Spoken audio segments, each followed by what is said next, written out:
Welcome, big hand to Elon Musk. Thank you. Thanks, Sean. Oh, how are you? Good. Fantastic. we have had we have 2 days of AI and Gen AI and whatever, but you look real. My head is very big in the screen, and in reality too, I suppose. We have had so much talk about AI in these 2 days, so we need your opinion. What do you think about the next 5 to 10 years on AI? Please give us a view. Artificial insemination? Artificial intelligence. What do you think about that? Okay. But dry audience, I must say. Yes, artificial intelligence is certainly going to profoundly change the world. I mean, one of the most significant ways is self-driving. So we've been putting a lot of effort into self-driving technology for cars. You don't see it quite as much in Europe because we first have to make it work in the US before we increase the complexity of trying to make it elsewhere in the world. But I think we're quite close to having the car be fully autonomous. So for example, like right now, I'm in Austin, and if I wanted to drive, say, to the airport, the car could take me to the airport with no interventions. And all it's using are digital neural net, in other words, artificial intelligence, and cameras. So there's no LiDAR, radar, nothing. And in fact, if you think about how humans drive cars, humans are biological neural nets, and we use eyes. So it's the eyes and biological neural nets. The analog is digital. The analog for digital is cameras and digital neural nets. This is working remarkably well.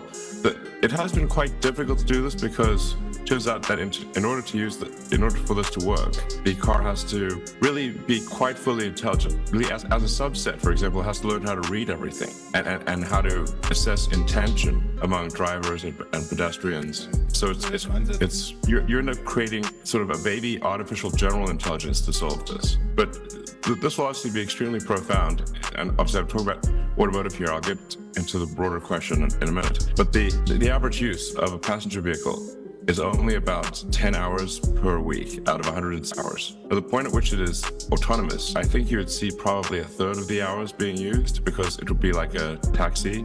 Maybe my guess is like 50 to 60 hours, which means that the utility of a passenger vehicle would increase by a factor of 5, and this is gigantic. But we'll see. So that's automotive. Then there's what people have certainly experienced online, where you can ask it a question and ask for an essay or a picture or to understand a picture, and that is progressing rapidly.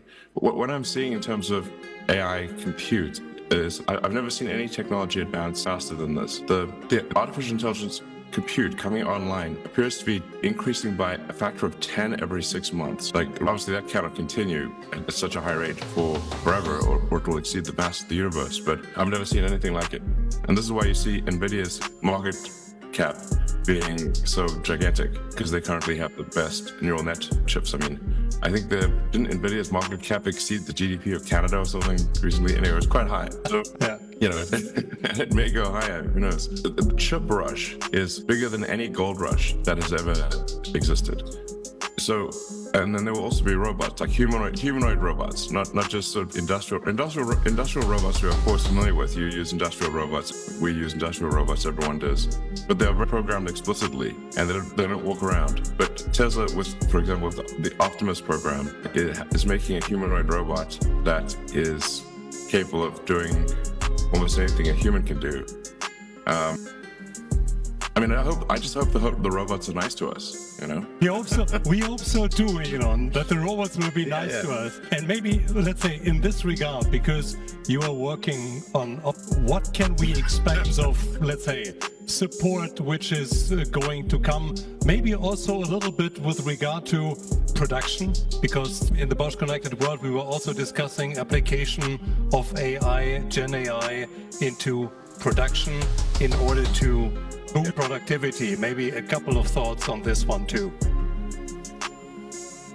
Well, the plus side of AI is that I think productivity will increase dramatically. So across every field, whether it be manual labor to supply chain logistics, there's already a lot of movement to use chatbots, like sophisticated chatbots for customer service, for example, where they can answer quite complex questions already. But I think we really are on the edge of probably the biggest technology revolution that has ever existed. You know, there's supposedly a sort of a Chinese curse, may you live in interesting times. Well, we live in the most interesting of times, the most interesting. And for a while there, it was making me a bit depressed, frankly, because I was like, well, will they take over? Will we be useless? But then the way that I reconciled myself to this question was, would I rather be alive to see the AI apocalypse or not? And I'm like, I guess I'd like to see it.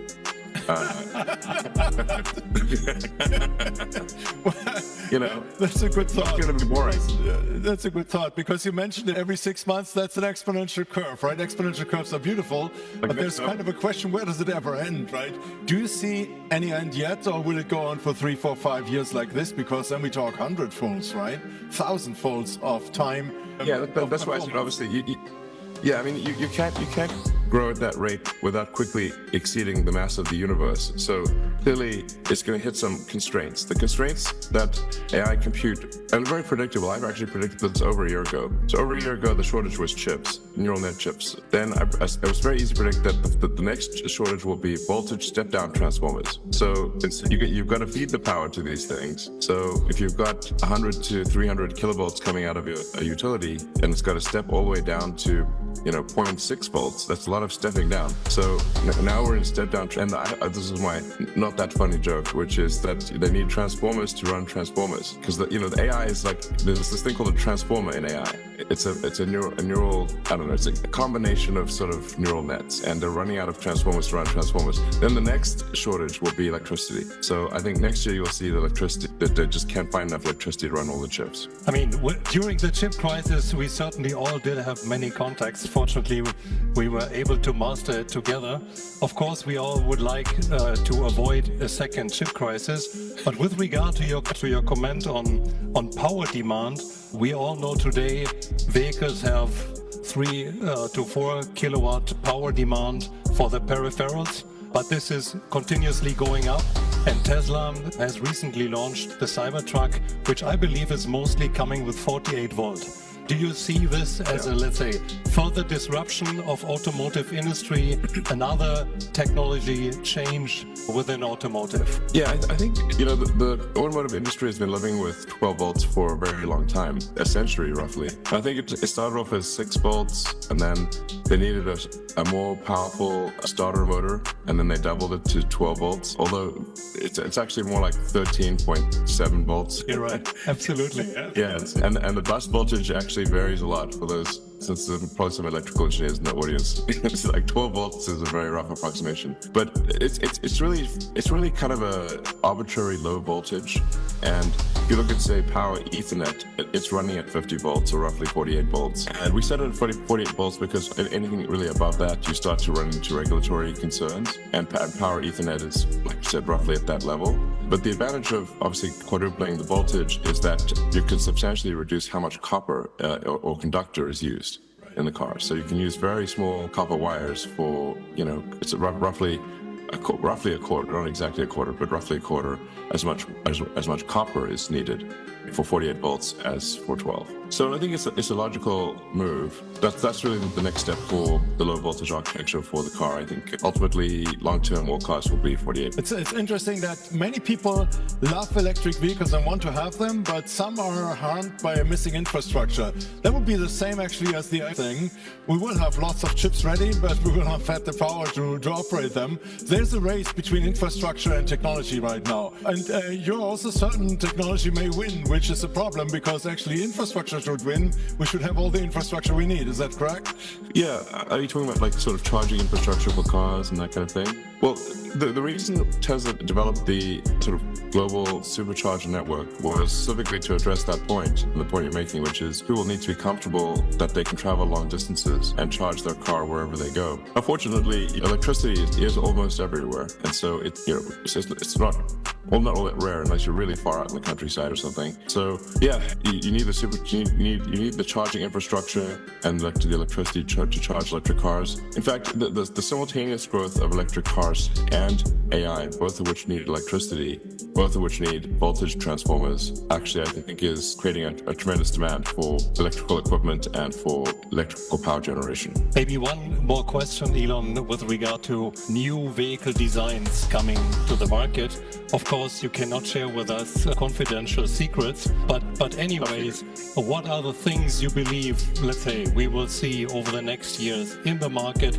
And maybe just a small comment. In Europe, we see a shortage of affordable battery electric vehicles in the offerings because many people in Europe are only able to spend like 20,000, 25,000 euros for their vehicles. So what are the new vehicle types, vehicle designs you are thinking about at Tesla? Well, our next generation vehicle will be a lower cost vehicle, also that is very focused on autonomy.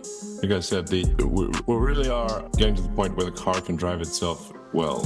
When you're in the US, I would recommend perhaps trying out our car and seeing how it works. It's remarkable, as the AI gets better and better, it actually feels quite human-like in the way that it drives. It does things that you wouldn't expect a computer to do. It's not like a robot dancing, It's like it feels smooth and intuitive. So our next generation vehicle, which we're quite far along on, is very much anticipating autonomy. And then, of course, we've got some fun things as well, like the new Tesla roads, which will be able to do 0 to 100 kilometers in under 1 second. Great. Thank you very much. That's all we need.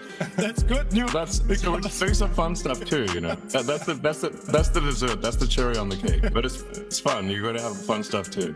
Yeah.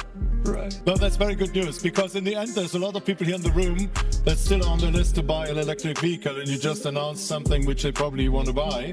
So thank you very much. Thank you very much. All right. And thank you extremely for 15 years of partnership and work together. We're inspired always by your speed, attitude, aggressiveness, and things come out. Thank you very much to Elon Musk. All right. And thank you for your support. Very, very much appreciated.